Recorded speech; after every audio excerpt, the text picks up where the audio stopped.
السلام عليكم ورحمة الله وبركاته.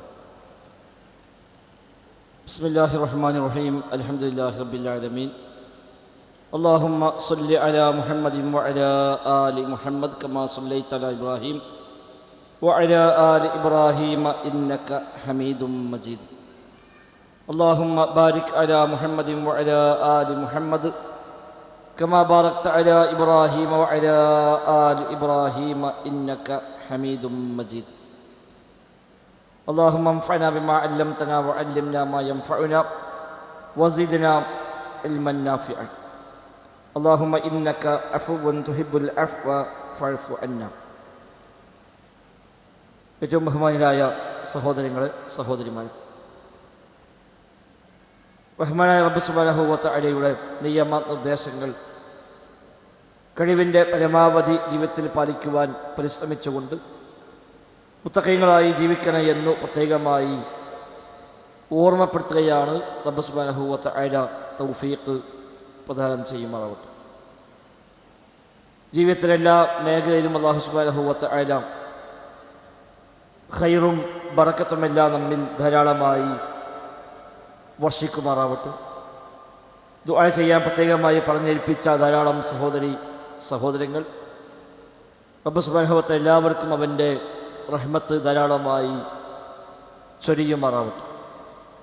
നമ്മുടെ ആദർശ ബന്ധു 48 വയസ്സുള്ള ഒരു ചെറുപ്പക്കാരൻ വളരെ മാരകമായ ക്യാൻസർ രോഗത്തിന് അടിപ്പെട്ട്, അതും വളരെ അപൂർവമായി മാത്രം ഉണ്ടാകുന്ന ഒരിനം ക്യാൻസർ കൊണ്ട് ഏറെ പ്രയാസപ്പെടുന്ന വല്ലാത്ത വേദനാജനകമായ ഒരവസ്ഥയിൽ നമ്മുടെയൊക്കെ പ്രാർത്ഥന വേണമെന്ന് പ്രത്യേകം ആവശ്യപ്പെട്ടിട്ടുണ്ട്.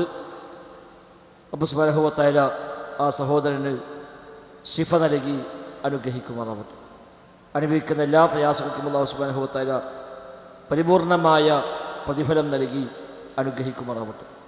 പാപങ്ങൾ പൊറുക്കാനും നന്മകൾ വർദ്ധിക്കാനും സ്വർഗത്തിലേക്ക് എത്താനുമുള്ള ഒരു വഴിയായി റബ്ബ് സുബ്ഹാനഹു വ തആല രോഗത്തെ ആ സഹോദരന് മാറ്റിക്കൊടുക്കുമാറാവട്ടെ. നബി തങ്ങൾ പറഞ്ഞു, റബ്ബ് സുബ്ഹാനഹു വ തആല ഒരു മനുഷ്യനെ കൊണ്ട് ഖൈറുദ്ദേശിച്ചാൽ അയാളുടെ സമ്പത്തിലോ ശരീരത്തിലോ സന്താനങ്ങളിലോ പരീക്ഷണങ്ങൾ നൽകുമെന്നും ആ പരീക്ഷണത്തെ അയാൾ ക്ഷമിക്കുകയും അതിന് അല്ലാഹു തആല പ്രതിഫലം നൽകുകയും അങ്ങനെ അവന് സ്വർഗപ്രവേശനം എളുപ്പമാക്കുകയും ചെയ്യുമെന്ന് സ്വഹീഹായ ഹദീസിൽ വന്നിട്ടുണ്ട്.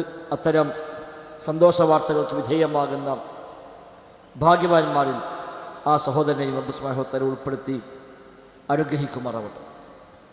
അൽ ഖവാഇദുൽ അർബഅ എന്ന 4 അടിസ്ഥാന തത്വങ്ങളെ വിശദീകരിക്കുന്ന ലോകപ്രസിദ്ധമായ ഒരു കൊച്ചു കൃതിയുമായി ബന്ധപ്പെട്ടാണ് ഇന്നു മുതൽ നമ്മൾ പുതിയ ദർസ് ഇവിടെ ആരംഭിക്കുന്നത്. ഇമാമുദ്ദഅവ എന്ന് വിശേഷിപ്പിക്കപ്പെടുന്ന ഷെയ്ഖുൽ ഇസ്ലാം മുഹമ്മദ് ഇബ്നു അബ്ദുൽ വഹാബ് റഹിമഹുള്ളയുടെ ഏറ്റവും പ്രസിദ്ധമായ കിതാബുകളിൽപ്പെട്ട ഒരു കിതാബാണ് അൽ ഖവാഇദുൽ അർബഅ. ഷെയ്ഖ് റഹിമഹുല്ല വ്യത്യസ്തങ്ങളായ വിഷയങ്ങളിൽ കിതാബുകൾ എഴുതിയിട്ടുണ്ട്. കിതാബ് തൗഹീദ് അദ്ദേഹത്തെ ഏറ്റവും പ്രസിദ്ധമായ ഗ്രന്ഥമാണ്. തൗഹീദ് എന്താണ് എന്നും അതിൻ്റെ വിശദാംശങ്ങളും പഠിപ്പിക്കാനാണ് അദ്ദേഹം കിതാബ് തൗഹീദ് എഴുതിയത്. അൽ ഉസൂലു സലാസ മറ്റൊരു കിതാബാണ്. അനിവാര്യമായും ഓരോ വിശ്വാസികളും അറിയേണ്ടുന്ന പ്രധാനപ്പെട്ട 3 അസുലുകളാണ്, അടിസ്ഥാനങ്ങളാണ് ഉസൂലു സലാസയിൽ അദ്ദേഹം പഠിപ്പിക്കുന്നത്. അതുപോലെ വിശ്വപ്രസിദ്ധമായ ഒരു ചെറിയ ഒരു കൊച്ചുകൃതിയാണ് അൽ ഖവാഇദുൽ അർബഅ. 4 ഖാഇദകൾ, ശിർക്കിനെയും തൗഹീദിനെയും വേർതിരിക്കാനുള്ള, എന്താണ് അമ്പിയാക്കൾ പഠിപ്പിച്ച തൗഹീദ്, എന്താണ് ലോകത്ത് അമ്പിയാക്കളും എതിരാളികളും തമ്മിൽ അഭിപ്രായ വ്യത്യാസമുണ്ടായ മേഖല, ഒരു മനുഷ്യൻ ശരിയായ തൗഹീദിലേക്ക് എത്താനുള്ള അടിസ്ഥാനങ്ങൾ ഏതൊക്കെയാണ്, ശിർക്കിൻ്റെ വ്യത്യസ്തങ്ങളായ ന്യായവാദങ്ങൾ ഏതൊക്കെയാണ് എന്ന് വേർതിരിച്ച് പഠിപ്പിക്കാൻ വേണ്ടി ഷെയ്ഖ് എഴുതിയ ഒരു കൊച്ചു കൃതിയാണ് അൽ ഖവാഇദുൽ അർബഅ. 4 അടിസ്ഥാന തത്വങ്ങളിലൂടെ, 4 ഖാഇദകളിലൂടെ ശിർക്കിനെ അദ്ദേഹം വ്യക്തമായി വരച്ചു കാണിക്കുകയാണ്. മക്കാ മുശ്രിക്കുകളുടെ ശിർക്കും ശേഷമുള്ള ഓരോ കാലഘട്ടത്തിലെയും ശിർക്കും ഇന്നും മുസ്ലിം ഉമ്മത്തിലും അല്ലാത്ത സമുദായങ്ങളിലുമെല്ലാമുള്ള ശിർക്കിനെയും വ്യക്തമായി ആയത്തും ഹദീസും അടിസ്ഥാനമാക്കി വിവരിക്കുന്ന കൃതിയാണ് അൽ ഖവാഇദുൽ അർബഅ. ഷെയ്ഖിൻ്റെ വക അധികമൊന്നുമില്ല. അധികവും ആയത്തുകളും ഹദീസുകളും സ്വഹാബത്തും താബിഈനും അടക്കമുള്ള ആളുകളുടെ അനുബന്ധമായ വചനങ്ങളും മാത്രം അടിസ്ഥാനമാക്കിക്കൊണ്ട് അദ്ദേഹം ശിർക്കിനെയും തൗഹീദിനെയും വേർതിരിച്ച് പഠിപ്പിക്കുന്ന ശൈലിയാണ് ഈ കിതാബിൽ ഉള്ളത്. ലോകത്ത് ധാരാളം പണ്ഡിതന്മാർ ആ കിതാബിന് വ്യാഖ്യാന ഗ്രന്ഥങ്ങൾ എഴുതി, ഇന്നും അത് എഴുതിക്കൊണ്ടിരിക്കുന്നു. ധാരാളം ദർസുകൾ അതുമായി ബന്ധപ്പെട്ട് നമുക്ക് സോഷ്യൽ മീഡിയകളിൽ അല്ലാതെയുമൊക്കെയായി ലഭ്യമാണ്. അൽഹംദുലില്ലാഹ് നമ്മുടെ ജാമിഅ അൽ ഹിന്ദിലടക്കം ധാരാളം വിദ്യാർത്ഥികൾ, എൻ്റെ ധാരണപ്രകാരം ഏകദേശം 100ഓളം വിദ്യാർത്ഥികൾക്കെങ്കിലും കാണാതെ ഹിഫ്ളുള്ള കിതാബ് കൂടിയാണ് ഈ ഒരു കിതാബ്. ആ നിലക്ക് ഇത് ലോകത്ത് തൗഹീദ് സ്വീകരിക്കാൻ, പഠിപ്പിക്കാൻ, വിശദീകരിക്കാൻ വേണ്ടി അഹ്ലുസുന്നയുടെ ഇന്നത്തെ പണ്ഡിതന്മാരും മതവിദ്യാർത്ഥികളുമെല്ലാം വ്യാപകമായി അവലംബിക്കുന്ന കിതാബിൽപ്പെട്ടൊരു കിതാബാണ് അൽ ഖവാഇദുൽ അർബഅ. നിങ്ങളെ കൈവശമുള്ളത് ഉമർ മൗലവി റഹിമഹുല്ല അതിനെഴുതിയ അതിൻ്റെ പരിഭാഷയും അതോടൊപ്പം ഷെയ്ഖ് സ്വാലിഹ് ബിൻ അബ്ദുൽ അസീസ് ആലു ഷെയ്ഖ് റഹിമഹുല്ലയുടെ ശറഹും ആ ശറഹിന് അബ്ദുൽ ജബ്ബാർ അബ്ദുള്ള മദീനി എഴുതിയ പരിഭാഷയും 4 കൂടി ചേർത്താണ് നിങ്ങൾ കൈവശമുള്ള കിതാബ്. മൂലകൃതിയുണ്ട് അറബിയിൽ. ഇതിന് 34-ാമത്തെ പേജ് മുതൽ മൂലകൃതി അറബി കാണാൻ കഴിയും. അതിന് പരിഭാഷ ഇതിൽ ഉമർ മൗലവിയാണ്. ആ മൂലകൃതിക്ക് ധാരാളം വ്യാഖ്യാനങ്ങൾ അറബി ഭാഷയിലുണ്ട്. അതിൽപ്പെട്ട ഒരു വ്യാഖ്യാനം, ഒരു ശറഹാണ് ഇതിനെ കൂടെ കൊടുത്ത അബ്ദുൽ അസീസ് ആലു ഷെയ്ഖ് റഹിമഹുല്ലയുടെ വ്യാഖ്യാനം. അതിന് ഉള്ള പരിഭാഷയാണ് അബ്ദുൽ ജബ്ബാർ അബ്ദുള്ള മദീനി എഴുതിയ പരിഭാഷ. അപ്പോൾ 4 കൂടെയാണ് ഈ ഒരു പുസ്തകം. ഇത് അങ്ങനത്തെ ഞങ്ങളിപ്പോൾ അവലംബിക്കേണ്ടതില്ല. നമ്മളിത് ഫുള്ള് വായിച്ച് നിൽക്കാൻ നമുക്ക് ഏതായാലും സമയമുണ്ടാവില്ല. അപ്പോൾ ഇതിൽ 34-ാമത്തെ പേജ് നിങ്ങൾക്ക് എടുക്കാം. നമ്മൾ വായിക്കുന്ന ഇതിൻ്റെ അടിസ്ഥാന കൃതി മൂലഗ്രന്ഥം അതിലാണ് ഉണ്ടാകും. 34 മുതൽ ഏകദേശം 50 വരെയുള്ള പേജുകളിലാണ് അതിൻ്റെ മൂലകൃതി ഉള്ളത്. ബാക്കി നിങ്ങൾക്ക് ഇൻഷാ അല്ലാഹ് പിന്നീട് റമദാൻ കഴിഞ്ഞിട്ടോ നാട്ടിൽ പോയിട്ടോ നാളെ പകലോ മറ്റന്നാളെ പകലോ ഒക്കെ ഇവിടെ ഒരു സമയം കണ്ടെത്തിക്കൊണ്ട് ഇത് പൂർണ്ണമായും വായിക്കാൻ ഉപയോഗപ്പെടുത്തുകയും ശരിക്ക് ഗ്രഹിക്കുകയും ചെയ്യേണ്ടുന്ന കിതാബാണ് ഖവാഇദുൽ അർബഅ എന്നത്. രചയിതാവായ മുഹമ്മദ് ബിൻ അബ്ദുൽ വഹാബ് റഹിമഹുല്ലയെ പരിചയപ്പെടുത്തേണ്ട കാര്യമില്ല. ഇമാമുദ് ദഅവ, അഹ്ലുസുന്നയുടെ ദഅവത്തിൻ്റെ ഇമാം എന്ന് വിശേഷിപ്പിക്കപ്പെടുന്ന മഹാപണ്ഡിതനാണ് അദ്ദേഹം. ചെറിയ പ്രായത്തിലെ ഖുർആൻ ഹിഫ്ളാക്കി, ഹദീസുകൾ പഠിച്ചു, അറബി ഭാഷ പഠിച്ചു, കർമ്മശാസ്ത്രം പഠിച്ചു, സാഹിത്യങ്ങൾ പഠിച്ചു. അതേപോലെ വ്യത്യസ്തമായ വിജ്ഞാന ശാഖകളിൽ പ്രാവീണ്യം നേടി തൻ്റെ നാട്ടിൽ മുസ്ലിമുകൾക്കിടയിലുള്ള തെറ്റായ ഒരുപാട് ആചാരങ്ങളും വിശ്വാസങ്ങളുമൊക്കെ താൻ പഠിച്ച കാര്യങ്ങളുമായി യോജിക്കുന്നില്ല എന്ന് മനസ്സിലാവുകയും ആ പഠിച്ചത് പ്രകാരം പ്രാവർത്തികമാക്കുകയും അത് സമൂഹത്തെ ബോധവൽക്കരിക്കുകയും ധാരാളം പീഡനങ്ങൾ അതിൻ്റെ ഭാഗമായി നേരിടേണ്ടി വരികയും പിന്നീട് പടച്ച റബ്ബ് അൽഹംദുലില്ലാഹ് അദ്ദേഹത്തിന് വലിയ ഒരു ഫത്ഹ് ആ നാട്ടിൽ നൽകുകയും സൗദി കുടുംബം അദ്ദേഹത്തിൻ്റെ കൂടെ സഹായികളായി കൂടുകയും അങ്ങനെയാണ് ഇന്നത്തെ സൗദി അറേബ്യ എന്ന് പറയുന്ന ഒരു തൗഹീദിൻ്റെ ഒരു കേന്ദ്രം തന്നെ കാലക്രമേണ ഉണ്ടായി വരുന്ന ഒരവസ്ഥയിലേക്ക് അദ്ദേഹത്തിന് പടച്ച റബ്ബ് ഒരു തൗഫീഖ് നൽകിയത്. ധാരാളം പണ്ഡിതന്മാരുമായി ബന്ധം സ്ഥാപിച്ചു. ധാരാളം കിതാബുകൾ അദ്ദേഹം വായിക്കുകയും പഠിക്കുകയും ചെയ്തു. വിശിഷ്യ ഷെയ്ഖുൽ ഇസ്ലാം ഇബ്നു തൈമിയ്യ റഹിമഹുല്ലാ, ഇബ്നു ഖയ്യിം റഹിമഹുല്ലാ എന്നീ 2 മഹാപണ്ഡിതന്മാരുടെയും അതേപോലെ ഉള്ള പണ്ഡിതന്മാരുടെയും ഒക്കെ കൃതികൾ അദ്ദേഹം ധാരാളമായി വായിക്കുകയും അതിൽ നിന്നൊക്കെ ഒരു ശരിയായ നയനിലപാടുകൾ രൂപീകരിച്ചെടുക്കാൻ സാധിക്കുകയും അത് ഒരാളെയും വകവെക്കാതെ ഒരാളുടെയും എതിർപ്പുകളെ പരിഗണിക്കാതെ പടച്ച റബ്ബിനെ മാത്രം ഭയപ്പെട്ടുകൊണ്ട് അദ്ദേഹം ദഅവത്ത് നടത്തുകയും ആ ദഅവത്തിന് വലിയ സ്വാധീനമുണ്ടാകുകയും മക്ക മദീന അടക്കമുള്ള പ്രദേശങ്ങൾ പിന്നീട് കാലക്രമേണ ആ വഴിയിലേക്ക് വരികയും അവസാനം ഇന്ന് കാണുന്ന മംലക്കത്തുൽ അറബിയ സൗദിയ എന്ന് പറയുന്ന സൗദി അറേബ്യ എന്ന ഒരു രാജ്യം തന്നെ അതിൻ്റെ ഭാഗമായി ഉണ്ടായി വരികയും ലോകത്തേക്ക് മുഴുവൻ തൗഹീദിൻ്റെ ആശയം പ്രചരിപ്പിക്കാൻ ധാരാളം സമ്പത്ത് ചെലവഴിക്കുന്ന, ധാരാളം കൃതികൾ അച്ചടിച്ച് വിതരണം ചെയ്യുന്ന, വിശുദ്ധ ഖുർആൻ കോടാനുകോടി കോപ്പികൾ ഓരോ വർഷവും അച്ചടിച്ച് വിതരണം ചെയ്യുന്ന ഏറ്റവും വലിയ യൂണിവേഴ്സിറ്റിയായ ജാമിഅ ഇസ്ലാമിയ മദീന, ഏതാണ്ട്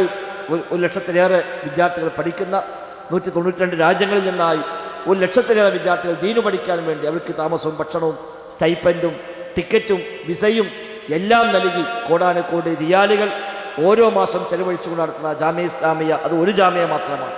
സമാനമായ ധാരാളം ജാമിഅകൾ സൗദി അറേബ്യയുടെ വ്യത്യസ്തമായ ഭാഗങ്ങളിൽ ജാമിഅ ഉമ്മുൽ ഖുറ പോലെ, ജാമിഅത്തുൽ ഇമാം പോലെ, ജാമിഅത്തുൽ ഖസീം പോലെ ഒക്കെയുള്ള ധാരാളം ജാമ്യകൾ ദീനീ പഠനങ്ങൾക്ക് വേണ്ടി സ്ഥാപിക്കുകയും ലോകത്തെ വ്യത്യസ്ത പ്രദേശങ്ങളിൽ ജാമ്യകൾക്കെല്ലാം വേണ്ട വൈജ്ഞാനികമായ സപ്പോർട്ടും സാമ്പത്തികമായ സപ്പോർട്ടും നൽകാൻ കഴിയുന്നിടത്തൊക്കെ നൽകി അങ്ങനെ ദീനിൻ്റെ പ്രചാരണത്തിന് ഒരു വലിയ ഒരു സപ്പോർട്ട് നൽകുന്ന ഒരു രാജ്യം വരെ ഉണ്ടായി വന്നതിന് പിന്നിൽ അതിൻ്റെ ഒന്നാമത്തെ ഒരു കണ്ണിയായി പ്രവർത്തിച്ചത് മഹാനായ ഷെയ്ഖ് മുഹമ്മദ് അബ്ദുൽ വഹാബ് റഹിമഹുള്ളയാണ്.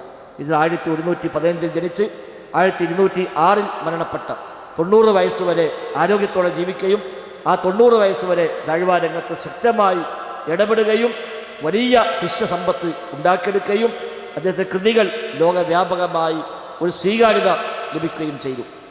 കിതാബ് എഴുതിയ എല്ലാവർക്കും സ്വീകാര്യത ഉണ്ടാകണമെന്നില്ല, എഴുതിയ എല്ലാ കിതാബിനും സ്വീകാര്യത ഉണ്ടാകണമെന്നില്ല. കബൂലിയത്ത് എന്നുള്ളത് റബ്ബ് നൽകുന്ന ഒരു പ്രത്യേകമായ അംഗീകാരമാണ്. അത് വ്യക്തികൾക്കുണ്ടാവാം, സ്ഥാപനങ്ങൾക്കുണ്ടാവാം, സംഘടനകൾക്കുണ്ടാവാം, കൃതികൾക്കുണ്ടാവാം. റബ്ബ് എന്തിനാണോ സ്വീകാര്യത കണക്കാക്കിയത് അതിന് അല്ലാഹു തആല മനുഷ്യ മനസ്സിൽ പ്രത്യേകമായ സ്ഥാനം നൽകുമെന്നാണ് നബി ഞങ്ങൾ പറഞ്ഞ ഹദീസിൽ കാണാം. റബ്ബ് സുബ്ഹാനഹു വ തആല ഒരു അടിമയെ സ്നേഹിക്കുകയാണെങ്കിൽ അള്ളാഹു ജിബ്രീലിനെ വിളിക്കും. ജിബ്രീലിനോട് പറയും, ഇന്നി ഉഹിബ്ബു ഫുലാനൻ ഫഅഹിബ്ബ, ഇന്ന ആളെ ഞാൻ സ്നേഹിക്കുന്നു, ജിബ്രീൽ നിങ്ങളും അയാളെ സ്നേഹിക്കണം എന്ന് അള്ളാഹു തആല ജിബ്രീലിനോട് പറയും. അങ്ങനെ ഫയുഹിബ്ബുഹു ജിബ്രീൽ, ജിബ്രീൽ സ്വല്ലല്ലാഹു അലൈഹി വസല്ലം ആ അടിമയെ സ്നേഹിക്കും.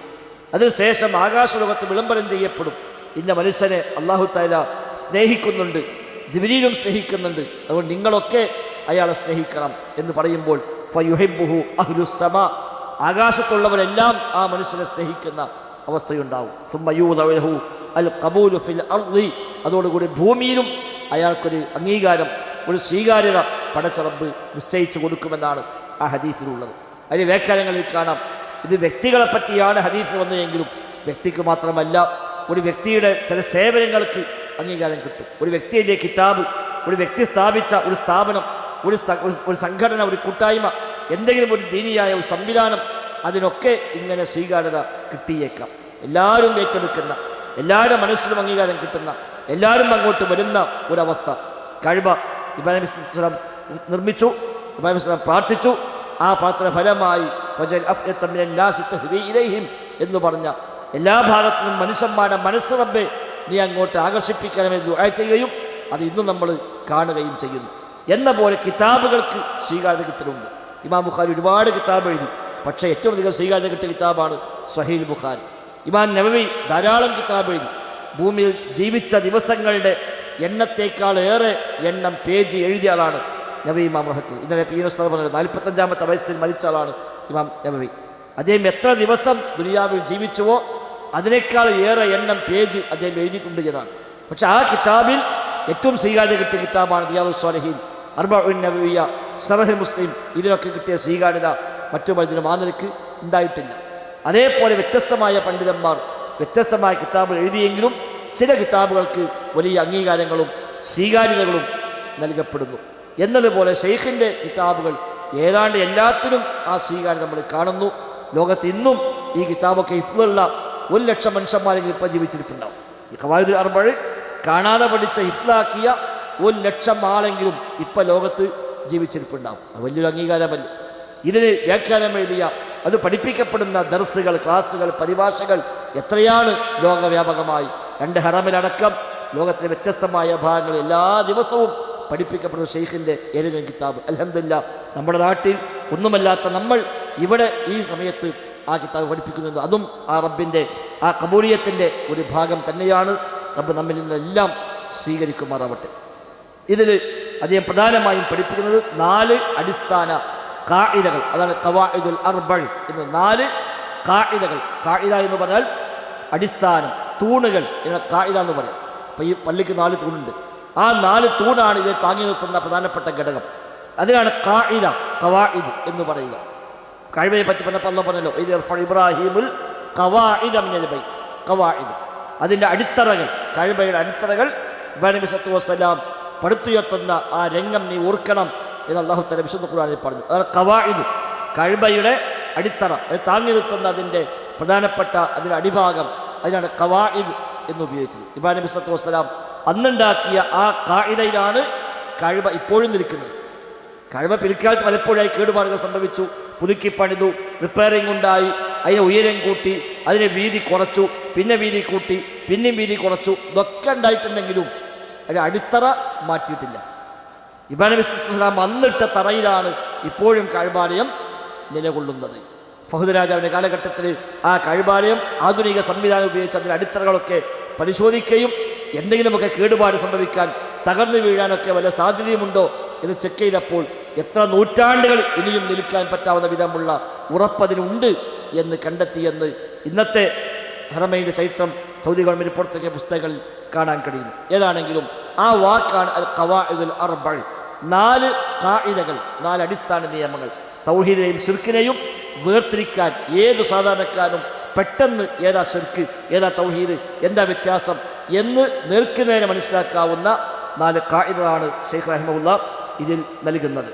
തുടങ്ങിയത് ബിസ്മില്ലാഹിർ റഹ്മാനിർ റഹീം.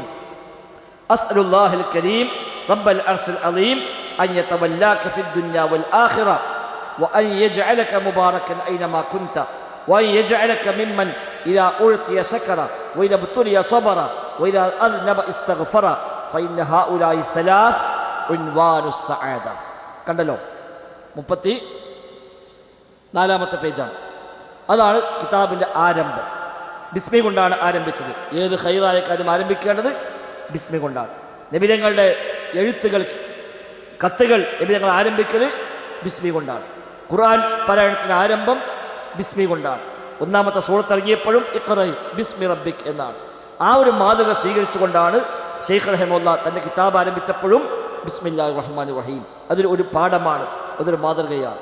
രചനകൾ നിർവഹിക്കുമ്പോൾ ബിസ്മി കൊണ്ട് ആരംഭിക്കണമെന്ന ഒരു പാഠം കൂടി ശേഷക്കർക്കതിലൂടെ അദ്ദേഹം പകർന്ന് കൊടുക്കുന്നുണ്ട്. അത് കഴിഞ്ഞാൽ നമുക്ക് വേണ്ടിയുള്ള പ്രാർത്ഥനയാണ്. ഈ കിതാബ് ഭാവിയിൽ ആരെല്ലാം വായിക്കുമോ അവർക്കെല്ലാം വേണ്ടി ഷെയ്ഖ് പ്രാർത്ഥിച്ചു വെച്ചു. അതൊരു ഗുണകാംക്ഷയാണ്, അതൊരു മനസ്സിൻ്റെ വിശാലതയാണ്. അദ്ദേഹം അന്ന് കിതാബ് എഴുതുമ്പോൾ അദ്ദേഹം ആലോചിച്ചത് പോലും ഉണ്ടാവില്ല കേരളത്തിൽ മലപ്പുറം ജില്ലയിൽ മിനിയൂട്ടിയിൽ ഈ കിതാബ് വായിക്കുന്നു, നമ്മളൊക്കെ അത് കേൾക്കാനുണ്ടാകുന്നു ഷെയ്ഖ് എന്ന സങ്കല്പിക്കാൻ പോലും കഴിയുന്നത്.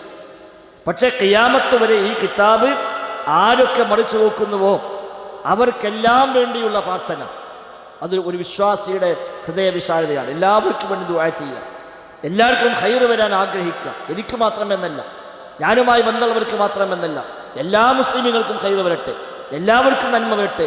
ആ നസീഹത്ത്, അതാണ് ഈ പ്രാർത്ഥന. അത് അദ്ദേഹം ദുആ ചെയ്തു. അസ്അലുല്ലാഹൽ കരീം റബ്ബൽ അർശിൽ അളീം.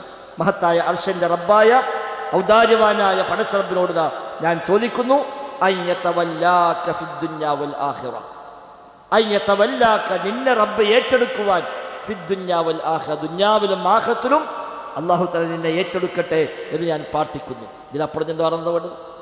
അല്ലാഹു തആല നമ്മെ ഏറ്റെടുത്താൽ എല്ലാമായി ദുനിയാവിലും ആഖിറത്തിലും പടച്ച റബ്ബ് ഏറ്റെടുക്കട്ടെ നിന്നെ എന്ന് ഞാൻ പ്രാർത്ഥിക്കുന്നു. അവൾ അൻ യതവല്ലാക, നിന്നെ ഏറ്റെടുക്കട്ടെ. അപ്പം അതിൽ മറ്റൊരു രഹസ്യം കൂടിയുണ്ട്. അദ്ദേഹം നമ്മോട് സംസാരിക്കുന്ന പോലെ. ഒരു പുസ്തകം എഴുതി പോകുമ്പോൾ അങ്ങനെ ഉണ്ടാവുന്നത്.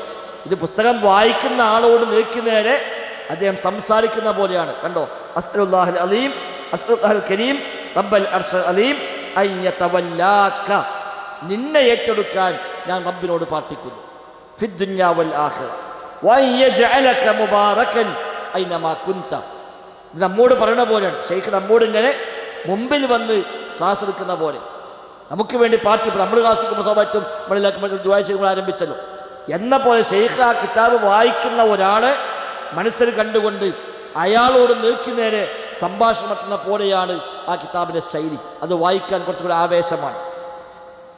നേരെ രചയിതാവും നമ്മളും തമ്മിലുള്ളൊരു ആദർശ ബന്ധം, ഒരു ആദർശ കൈമാറ്റം, ഒരു മാനസിക ബന്ധം, ഒരു വലാ, ഒരു ഈമാനിൻ്റെ ബന്ധം അതിലൂടെയൊക്കെ കൈമാറപ്പെടുന്നുണ്ട്.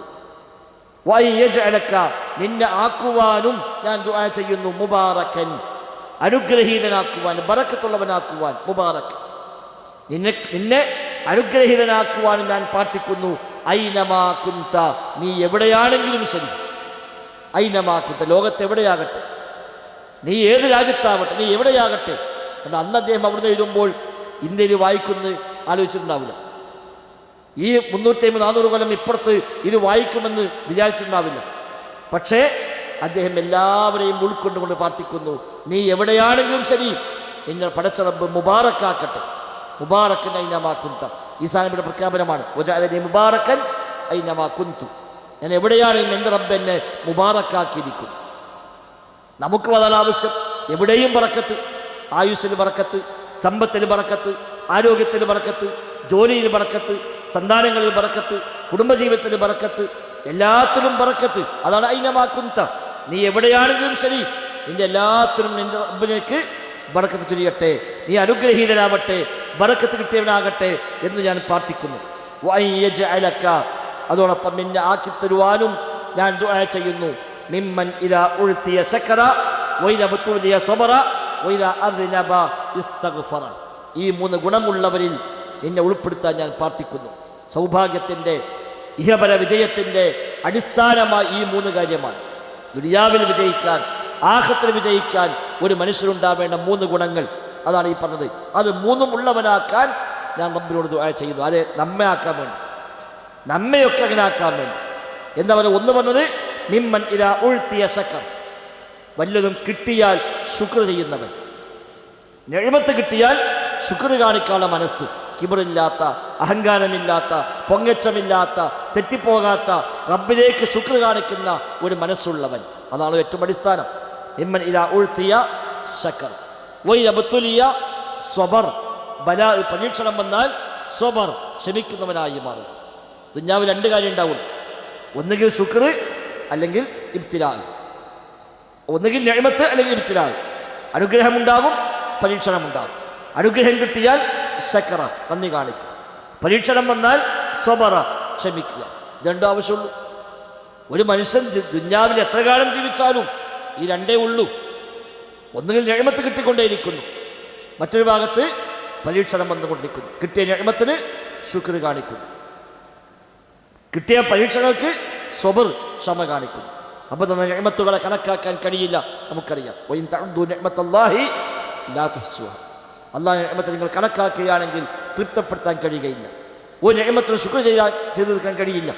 ശൈഖുൽ ഇസ്ലാം ഇബ്നു തൈമിയ്യ റഹ്മത്തുള്ളാഹി പറഞ്ഞു, എല്ലാ നിഅമത്തിനും ഒരു ശുക്ർ നിർബന്ധമാണ്. ആ ഓരോ ശുക്റും ഒരുപാട് നിഅമത്തിനെ നിർബന്ധമാക്കുന്നുണ്ട്.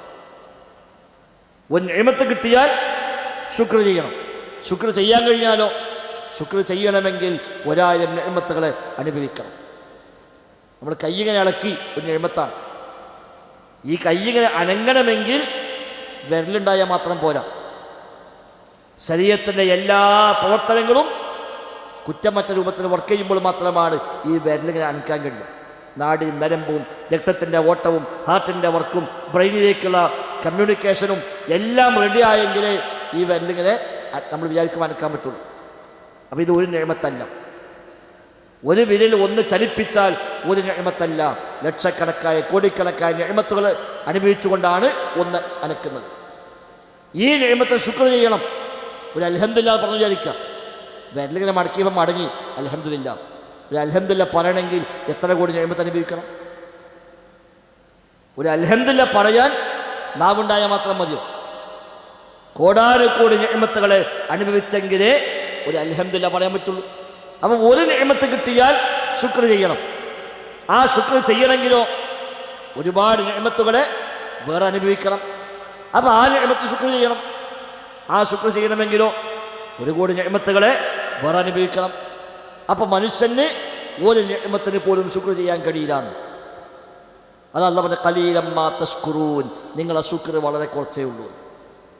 നിങ്ങളെ ശുക്ർ വളരെ കുറച്ചേ ഉള്ളൂ. പടച്ച റബ്ബ് തന്ന ഒരു നിഅമത്തിന് പോലും ശുക്ർ ചെയ്യാൻ മനുഷ്യനെ കൊണ്ട് കഴിയില്ല. മനുഷ്യൻ സാധുവാണ്, ഒന്നുമില്ല, ഫഖീറാണ്. യാ അയ്യുഹന്നാസ് അൻതുമുൽ ഫുഖറാഉ ഇലല്ലാഹ് വല്ലാഹു ഹുവൽ ഗനിയ്യുൽ ഹമീദ്. മനുഷ്യരെ നിങ്ങളൊക്കെ ഫഖീറുമാരാണ്, അല്ലാഹുവാണ് ഗനി. ഇവിടെ ആരും ഗനിയല്ല, എല്ലാവരും ഫഖീറാണ്. ഫഖീറല്ലാത്ത ആരുമില്ല. ഞാൻ ഫഖീർ അല്ല എന്ന് എപ്പോൾ തോന്നിയോ അപ്പം അഹങ്കാരം ഉണ്ടാവും. എനിക്കെന്തോ ഉണ്ട്, എൻ്റെ കൈവശം എന്തോ ഉണ്ട് തോന്നിക്കഴിഞ്ഞാൽ അപ്പം അവൻ ധിക്കാരിയായി മാറും. കല്ലാ ഇന്നൽ ഇൻസാന ലയത്ഗാ അർആഹു ഇസ്തഗ്ന. ഞാൻ ഗനിയാണ് എന്ന തോന്നൽ വരുമ്പോൾ മനുഷ്യൻ ധിക്കാരിയായി അക്രമിയായി മാറുന്നു. കല്ലാ, വേണ്ട, ഇന്ന ഇലാ റബ്ബിക റുജ്അ, റബ്ബിലേക്കാണ് മടക്കം. അപ്പം മനുഷ്യന് ഉണ്ടാവേണ്ട ഗുണമാണ് ഇലാ ഉഴ്തിയ ശകറ, വല്ലതും കിട്ടിയാൽ ശുക്ർ ചെയ്യും. വഇദാ ബതുലിയ സബറ, ഇനി പരീക്ഷണമുണ്ടാകും. പരീക്ഷണമുണ്ടായാൽ സബറ, ക്ഷമിക്കുന്നു. മൂന്നാമത് പാപങ്ങൾ ചെയ്തു പോയാൽ ഇസ്തിഗ്ഫാർ നടത്തുക.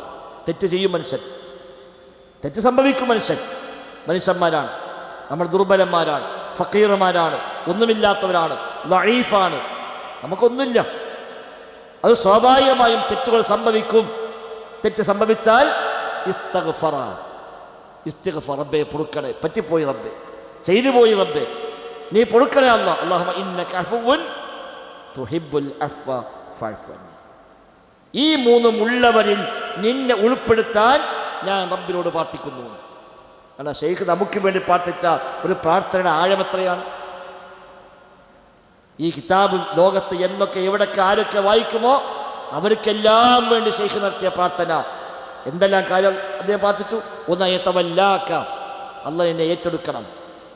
രണ്ട്, നിന്നെ മുബാറക്കാക്കണം, എവിടെയാണെങ്കിലും ജീവിതത്തെ എല്ലാ രംഗത്തും എനിക്ക് ബർക്കത്ത് കിട്ടണം. മൂന്ന്, ഈ മൂന്ന് ഗുണങ്ങൾ ഉള്ളവനായി നീ അല്ലാഹു തആല മാറ്റിത്തരണം. ഇതിൽ ഞാൻ ദുആ ചെയ്യുന്നു. ഫഇന്ന ഹഉലാഇ സലാസ് ഉൻവാനുസ് സഅദ. ഈ മൂന്നുമാണ് സൗഭാഗ്യത്തിൻ്റെ വിലാസം, സൗഭാഗ്യത്തിൻ്റെ അടിസ്ഥാനം. ഈ മൂന്നുമാണ്. സഅദത്ത് കിട്ടണോ, ദുനിയാവിൽ വിജയിക്കണോ, ആഖിറത്തിൽ വിജയിക്കണോ, ഈ മൂന്ന് കാര്യം ഉണ്ടാകണം. ഏതാ മൂന്ന് കാര്യം? കിട്ടിയാൽ നന്ദി കാണിക്കുക, പരീക്ഷിക്കപ്പെട്ടാൽ ക്ഷമിക്കുക, അബദ്ധങ്ങൾ തെറ്റുകൾ സംഭവിച്ചാൽ പാപമോചനത്തെ തേടുക. ഇത് മൂന്നുമാണ് സൗഭാഗ്യത്തിൻ്റെ മേൽവിലാസം, അതിൻ്റെ അടിത്തറ, അതിൻ്റെ അടിസ്ഥാനം അതാണ്. ഒന്നുകിൽ സഅദത്താണ്, അല്ലെങ്കിൽ ശഖാവത്താണ്. ഒന്നുകിൽ സഈദാണ്, അല്ലെങ്കിൽ ഷഖിയാണ്, പരാജയപ്പെട്ടവൻ അല്ലെങ്കിൽ വിജയിച്ചവൻ. രണ്ടാലും ഒന്നേ ഉള്ളൂ. പരലോകത്തെ മനുഷ്യൻ രണ്ടേ ഉള്ളൂ, ഒന്നുകിൽ സഈദ് അല്ലെങ്കിൽ ഷഖി.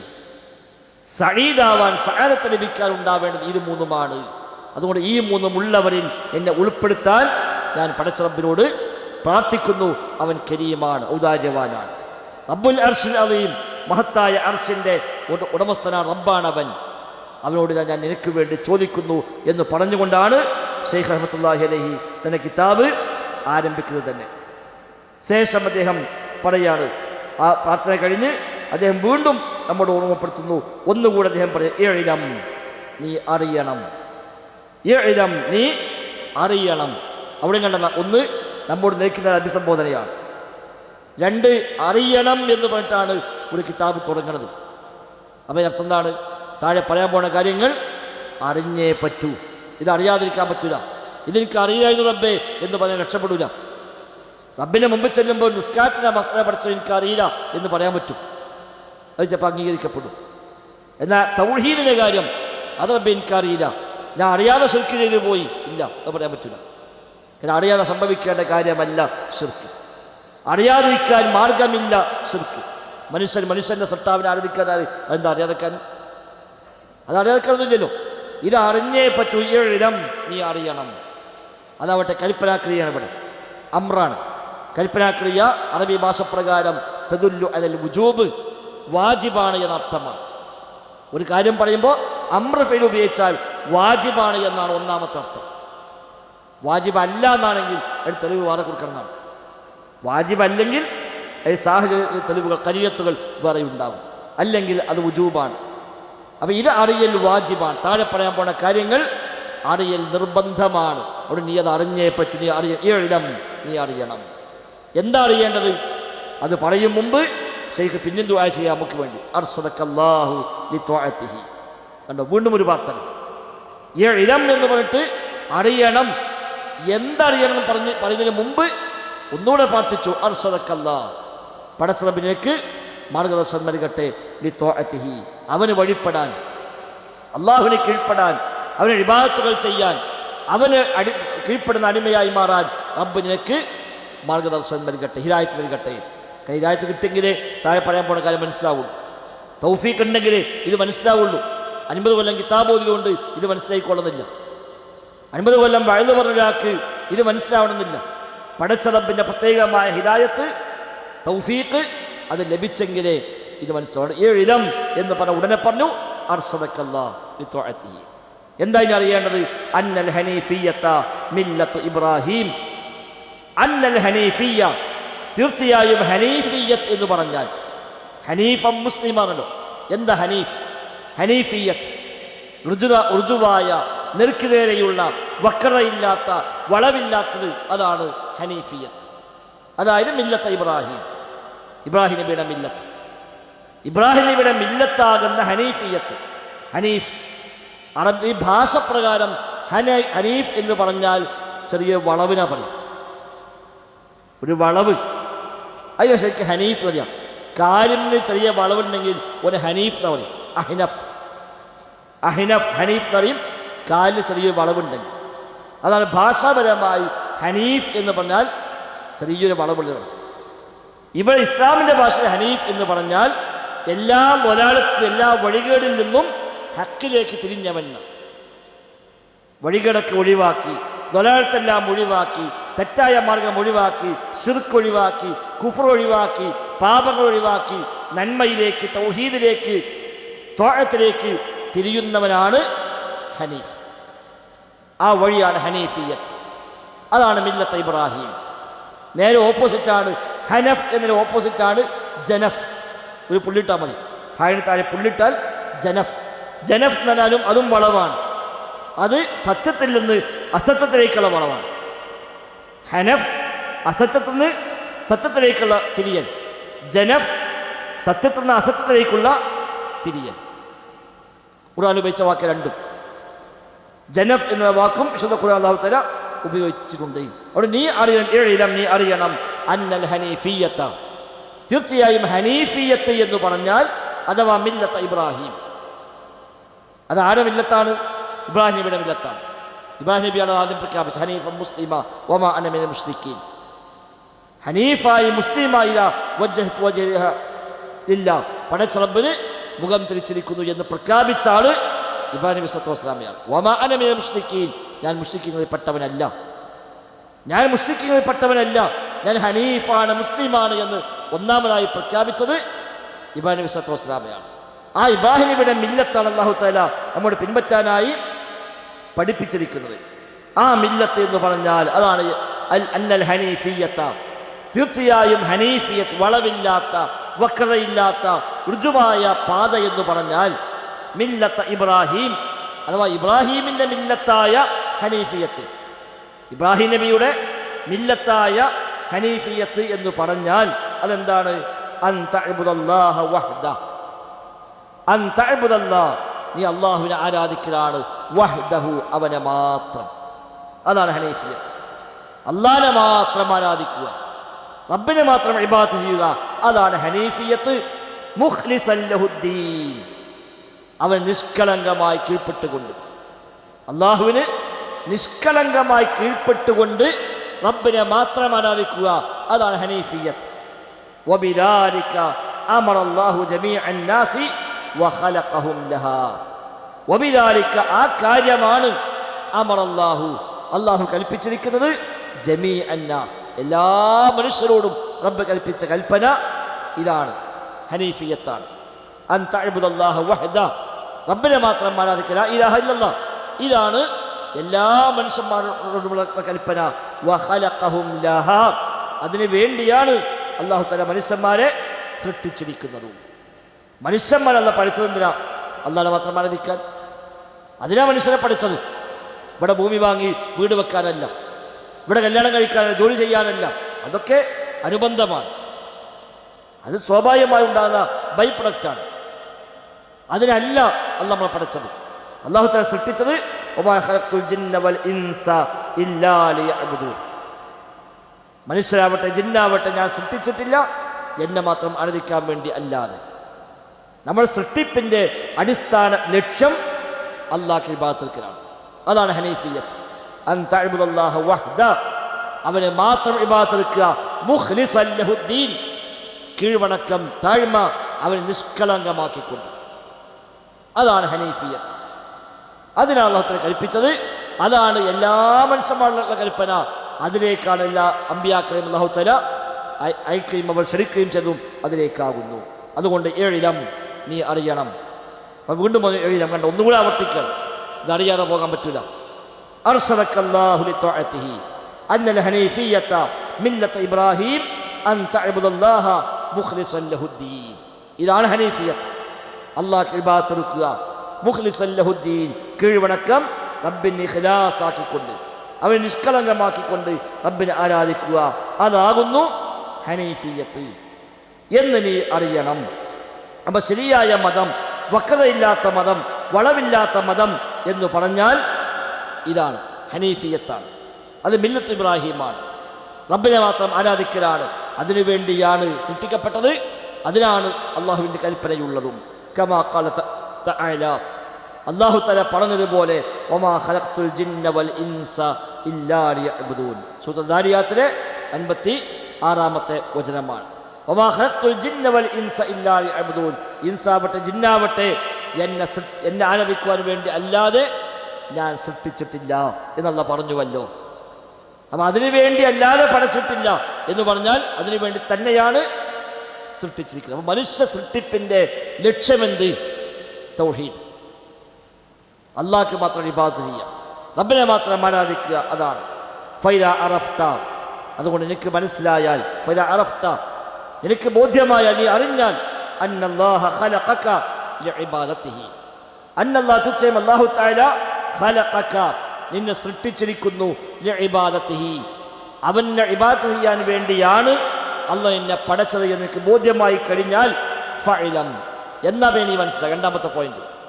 ഒന്നാമത്തെ പോയിന്റ്, അള്ളാഹ്ക്ക് മാത്രം ഇബാദത്ത് എടുക്കാനാണ് എന്നെ സൃഷ്ടിച്ചത്. അതിനാണ് റബ്ബിൻ്റെ കൽപ്പന, അതിലേക്കാണ് അമ്പിയാക്കൾ ക്ഷണിച്ചത്. ഇതാണ് ഒന്നാമത്തെ പോയിന്റ്. അത് മനസ്സിലായി കഴിഞ്ഞാൽ ഫഇലം, നീ അറിയണം. രണ്ടാമത്തെ പോയിന്റ് അതെന്താണ്? അന്നൽ ഇബാദത്ത ലാ തുസമ്മ ഇബാദത്തൻ ഇല്ലാ മഅ തൗഹീദ്. അന്നൽ ഇബാദത്ത, തീർച്ചയായും ഇബാദത്ത്, ലാ തുസമ്മ ഇബാദത്തൻ, അതിന് ഇബാദത്ത് എന്ന് പറയപ്പെടുകയില്ല, ഇല്ലാ മഅ തൗഹീദ്, തൗഹീദോട് കൂടി അല്ലാതെ. തൗഹീദ് ഇല്ലാതെ ഇബാദത്ത് ചെയ്താൽ അത് ഇബാദത്തല്ലാതെ. ഒരാൾ ചെയ്ത ഇബാദത്തിന് ഇബാദത്ത് എന്ന് പറയണമെങ്കിൽ, ഒരാൾ നിസ്കരിക്കുന്നു, അത് നിസ്കാരമാകണമെങ്കിൽ, നോമ്പ് നോമ്പാകണമെങ്കിൽ, സക്കാത്ത് സക്കാത്താകണമെങ്കിൽ, ഖുർആൻ പാരായണം ഒരു ഇബാദത്തായി മാറണമെങ്കിൽ തൗഹീദ് ഉണ്ടാകണം. തൗഹീദില്ലാത്ത മനുഷ്യൻ്റെ നിസ്കാരം നിസ്കാരമല്ല, തൗഹീദില്ലാത്തവൻ്റെ നോമ്പ് നോമ്പല്ല, തൗഹീദുള്ള ഒരു ഇബാദത്തും ഇബാദത്തല്ല. കാരണം എന്താ? കമാ അന്ന സ്വലാത്ത ലാ തുസമ്മ സ്വലാത്തൻ ഇല്ലാ മഅ ത്വഹാറത്തി. ഇതുപോലെ കമാ അന്ന സ്വലാത്ത, നിസ്കാരം, ലാ തുസമ്മ സ്വലാത്തൻ, നിസ്കാരം എന്ന് പറയില്ലല്ലോ, ഇല്ലാ മഅ ത്വഹാറ, ശുദ്ധിയില്ലാതെ. ഒന്നുമില്ലാതെ നിസ്കരിച്ചാൽ നിസ്കാരം എന്ന് പറയും? ഇല്ല. ഓനൊക്കെ തക്ബീർ കെട്ടി കവിയൊക്കെ തിരിഞ്ഞു, ഫാത്തിഹ ഓതി, സൂറത്ത് ഓതി, റുക്കോഴുണ്ട്, സുജൂദുണ്ട്, അത്തഹിയ്യാത്തുണ്ട്, വളരെ ഭക്തിയോടെ നിസ്കരിച്ചു. പക്ഷെ ഒന്നുമില്ല. ഇത് നിസ്കാരം എന്ന് അറിയാൻ പറ്റും? ഇതുപോലെയാകുന്നു.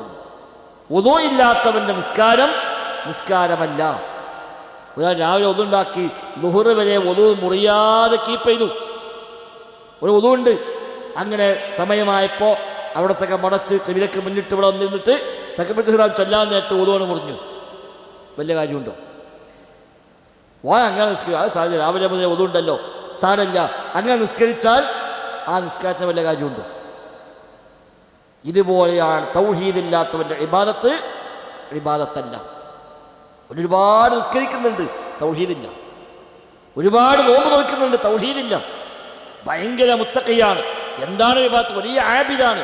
ആളുകൾ പറയും വലിയ ആലിമാണ്, ഭയങ്കര ആബിദാണ്, എത്ര കൊല്ലമായി ദീൻ പഠിപ്പിക്കുന്നു, എത്ര കൊല്ലമായി കിതാബ് ഓതുന്നു, എത്ര ശിക്ഷക സമ്പത്തുണ്ട്. തൗഹീദില്ലെങ്കിലോ ഒന്നുമില്ലാത്തവരുടെ നിസ്കാരം പോലെയാണ്. വളരെ ദീർഘമായി ഖുർആൻ ഓതി, ദീർഘമായി നിസ്കരിച്ചു, വലിയ ഭക്തിയുള്ള നിസ്കാരമാണ്. പക്ഷേ ഒന്നുമില്ല എങ്കിൽ ഒരു പ്രയോജനം. ഒന്നുണ്ട്, അത്തഹിയ്യാത്തിൻ്റെ അവസാനം ആ ഒന്നുകൊണ്ട് മുറിഞ്ഞാലോ? ആ ചെയ്തൊക്കെ പൊളിഞ്ഞില്ല, ആ ചെയ്തതെല്ലാം പൊളിഞ്ഞു. അത്തഹിയ്യാത്തിൽ ഇരിക്കുമ്പോൾ അവസാന സമയത്ത് ഒതു മുറിഞ്ഞാൽ അതുവരെ ചെയ്ത് മൊത്തം ബാത്തിൽ. ഇനി രണ്ടാമത് പോയി ഒതു ചെയ്ത് തലക്കുന്ന വീണ്ടും തുടങ്ങണം. ബാക്കി അത്തഹിയ്യാത്തിൽ ഓതിയാൽ മതിയോ? പോരല്ലോ. ഒതുടുത്ത് വന്നിട്ട് ഞാൻ അത്തഹിയ്യാത്തിൽ ലാസ്റ്റ് എത്തി അങ്ങനെ പൂർത്തിയാക്കിയാൽ മതി എന്ന് പറയാൻ പറ്റുമോ? ഇല്ല. മൂന്നാമത്തെ റക്കത്ത് ഒതു പറഞ്ഞാൽ ആ കുഴപ്പമില്ല, ബാക്കി നാലാമത്തെ റക്കത്ത് നിസ്കരിച്ചാൽ മതി എന്ന് പറയില്ലല്ലോ. ഒരു തക്ബീറത്തുൽ ഇഹ്റാം മുതൽ രണ്ടാമത് ചെയ്തു വേണം. ഇതാണ് ത്വഹാറത്തിൻ്റെ പ്രാധാന്യം, ശുദ്ധിയുടെ പ്രാധാന്യം. അപ്പൊ ശുദ്ധിയില്ലാത്തവരുടെ നിസ്കാരം നിസ്കാരമല്ലാത്തതുപോലെ തൗഹീദില്ലാത്തവരുടെ ഇബാദത്ത് ഇബാദത്തല്ല. ഇത് നീ മനസ്സിലാക്കണം. ഒന്നാമത്തെ പോയിന്റ്, അല്ലാഹു നമ്മെ സൃഷ്ടിച്ചത് റബ്ബിന് മാത്രം ഇബാദത്ത് ചെയ്യാൻ. രണ്ടാമത്തെ പോയിന്റ്, ഇബാദത്ത് ആകണമെങ്കിൽ തൗഹീദ് വേണം. തൗഹീദില്ലാത്തവന്റെ ഇബാദത്ത് ഇബാദത്തല്ല.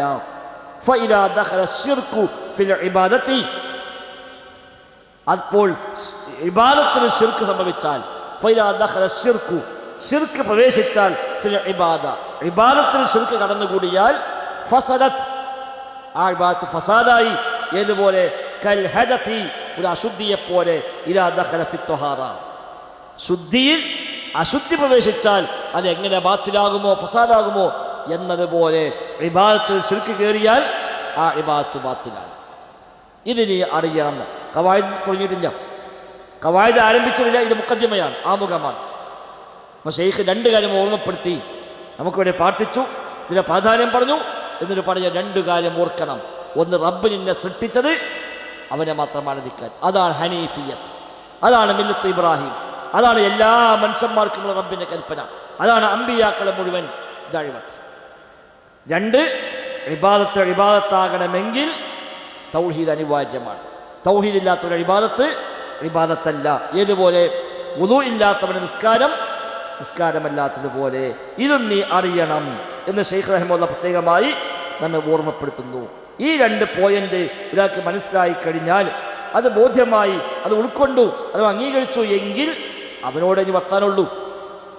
ഇത് മനസ്സിലാകാത്ത അവരുടെ ബാക്കി പറഞ്ഞിട്ട് കാര്യമില്ല. അപ്പം അതോടെ അദ്ദേഹം ആദ്യം ഇത് പറഞ്ഞത്, ഇത് നീ മനസ്സിലാക്കുക. ഇത് ബോധ്യമായി കഴിഞ്ഞാൽ ഇനി അവനോട് ബാക്കി കാര്യങ്ങളൊക്കെ പറയാൻ പറ്റും. ഇല്ലെങ്കിലോ ഇതന്നെയാണ് പറയാനുള്ളത്. ഫൈദാ അറഫ്ത, കേട്ടോ, അടുത്തതാണ്. ഫൈദാ അറഫ്ത, നിനക്ക് മനസ്സിലായാൽ, നീ അറിഞ്ഞാൽ, എന്തറിഞ്ഞാൽ? അന്ന ശിർക ഇദാ ഖാലത്തുൽ ഇബാദത അഫ്സദഹ. അന്ന ശിർക, ശിർക്ക്, ഇദാ ഖാലത്തുൽ ഇബാദ, ഇബാദത്തിൽ ശിർക്ക് കലർന്നാൽ, അഫ്സദഹ, ആ ഇബാദത്തിനെ ഫസാദാക്കും എന്ന് നിനക്ക് മനസ്സിലായാൽ. ഏതുപോലെ? വുളൂ മുറിഞ്ഞാൽ നിസ്കാരം ബാത്തിലാകുന്നത് പോലെ ശിർക്ക് സംഭവിച്ചാൽ നിന്റെ ഇബാദത്ത് ബാത്തിലാകും എന്ന് നിനക്ക് മനസ്സിലായാൽ, വഅഹ്ബത്തൽ അമല, എല്ലാ അമലും അതോടുകൂടി പൊളിഞ്ഞു പോകും, ബാത്തിലായി പോകുമെന്ന് മനസ്സിലായാൽ, വസാറ സാഹിബുഹു മിൻ ഖാലിദീന ഫിന്നാർ, പിന്നെ അതിൻ്റെ ആള് നരകത്തിൽ ശാശ്വതരായി മാറുകയും ചെയ്യും. അത് തൗഹീദില്ല, അവൻ ഇബാദത്തില്ല. എന്തിനാണോ പഠിച്ചത് അത് പൂർത്തിയാക്കിയിട്ടില്ല എങ്കിൽ അവൻ നരകത്തിൻ്റെ അവകാശിയാണ്. ഇതിലേക്ക് മനസ്സിലായി കഴിഞ്ഞാൽ, അറഫ്ത, നീ മനസ്സിലാക്കി കഴിഞ്ഞു. അന്ന അഹമ്മ മാ അലൈക മഅരിഫത്തു ദാലിക, അറിയൽ ഏറ്റവും മുഖ്യമായ, ഏറ്റവും അനിവാര്യമായ ഈ കാര്യം നീ മനസ്സിലാക്കി കഴിഞ്ഞു. അത് മനസ്സിലായാൽ, ലഅല്ലല്ലാഹ അൻ യുഖ്ലിസക മിൻ ഹാദിഹി ശബക, ഇത് ബോധ്യമായാൽ ഈ ഒരു ശബക്കയിൽ നിന്ന്, ഈ ഒരു വലയിൽ നിന്ന് റബ്ബ് നിന്നെ രക്ഷപ്പെടുത്തിയേക്കാം. ഇത് മനസ്സിലായി കഴിഞ്ഞാൽ ആ വലയിൽ നിന്ന് റബ്ബ് നിന്നെ രക്ഷപ്പെടുത്തും. അപ്പം ശിർക്ക് ഒരു വലയാണ്, എട്ടുകാലി വല പോലെ ഒരു വലയാണ് ശിർക്ക്. വല വീശെന്നുണ്ടാവുക, കടലിലേക്ക് വല വീശിക്കഴിഞ്ഞാൽ അതിലുള്ളൊരു ഒരു മത്സ്യം പെട്ടു, പിന്നെ രക്ഷപ്പെടാൻ കഴിയില്ല. ആ വലയിൽ കുടുങ്ങിയാൽ കുടുങ്ങി പെടഞ്ഞ് മരിച്ച് ജീവൻ പോകാമെന്നല്ലാതെ രക്ഷപ്പെടില്ല. എട്ടുകാലി വലയിൽ കുടുങ്ങുന്നൊരു ജീവി കുടുങ്ങിക്കഴിഞ്ഞാൽ കഴിഞ്ഞു. പിന്നെ നാല് ഭാഗത്തിന് ചുറ്റി വലിഞ്ഞ് മുറുക്കി അതിൻ്റെ ജീവൻ നഷ്ടപ്പെട്ട് രക്തമടക്കം ഊറ്റി വലിച്ചു കൊണ്ടുപോകുന്നു. ഇതുപോലെ ഒരു വലയാണ് ശിർക്ക്. ശിർക്ക് പെട്ടുകഴിഞ്ഞാൽ ആ ശിർക്കൊണ്ട് പോലാണ് ചുറ്റിപ്പൊതിയും. അവനെ ശിർക്കിൻ്റെ ആളുകൾ അവനങ്ങ് വലിഞ്ഞു മുറുക്കും, അവന് രക്തമടക്കം ഊറ്റി വലിച്ച് കുടിച്ചെടുത്ത് പോകും. ഒന്നുമല്ലാതാക്കി അവനെ ഒന്നുമല്ലാതായി തള്ളിക്കളഞ്ഞ് അവൻ നരകത്തിൻ്റെ വിറകായി മാറുകയും ചെയ്യും. അവിടെ ഈ രണ്ട് മുഖദ്ദിമകൾ, ആമുഖങ്ങൾ എനിക്ക് ബോധ്യമായാൽ ഒരു പക്ഷേ ഈ വലയിൽ നിന്ന് നിന്നെ അള്ളാഹു രക്ഷപ്പെടുത്തിയേക്കാം. ഏതാ വല? വഹിയ അശ്ശിർക്കു ബില്ലാഹ്. ആ വലയാണ് അശ്ശിർക്കു ബില്ലാഹ്, അള്ളാഹുവിൽ പങ്കു ചേർക്കുക എന്ന വല. ആ വലയിൽ നിന്നൊരു പക്ഷേ പടച്ച റബ്ബ് നിന്നെ രക്ഷപ്പെടുത്തിയേക്കാം. അല്ലദീ ഖാല അല്ലാഹു തആല ഫീഹി, ആ ശിർക്കിനെ കുറിച്ച് അല്ലാഹു തആല പറഞ്ഞു, ഇന്നല്ലാഹ ലാ യഗ്ഫിറു അൻ യുശ്റക ബിഹി വയഗ്ഫിറു മാ ദൂന ദാലിക ലിമൻ യശാ. സൂറത്തുൽ നിസായിലെ 48-ാമത്തെ വചനം. ഇന്നല്ലാഹ ലാ യഗ്ഫിർ, അല്ലാഹു തആല പൊറുക്കുകയില്ല, തീർച്ച, അൻ യുശ്റക ബിഹി, അവനിൽ പങ്കു ചേർക്കപ്പെടുന്നത് അല്ലാഹു പൊറുക്കുകയില്ല. വയഗ്ഫിറു മാ ദൂന ദാലിക ലിമൻ യശാ, അതിൽ താഴെയുള്ളതെല്ലാം ഉദ്ദേശിക്കുന്നവർക്ക് അല്ലാഹു തആല പുറത്തു കൊടുക്കും എന്ന് അല്ലാഹു തആല പറഞ്ഞ ശിർക്ക്, ആ ശിർക്കാകുന്ന വലയിൽ നിന്ന് എനിക്ക് രക്ഷപ്പെടാൻ പറ്റും ഈ രണ്ട് കാര്യം മനസ്സിലായാൽ. വദാലിക ബിമഅരിഫത്തി അർബഇ ഖവാഇദ്, ആ രക്ഷപ്പെടാനുള്ള മാർഗം എന്താണ്? ഇതൊരു വലയാണ് മനസ്സിലായി, ഈ വലയിൽ പോയി തലവെക്കാൻ പാടില്ല എന്ന് മനസ്സിലായി എങ്കിൽ ആ വലയിൽ നിന്ന് രക്ഷപ്പെടാൻ 4 ഖായിദകൾ നീ അറിയണം. വദാലിക ബിമഅരിഫത്തി അർബഇ ഖവാഇദ, 4 ഖായിദകളെ അറിയൽ കൊണ്ടാണ് രക്ഷപ്പെടാൻ കഴിയുക.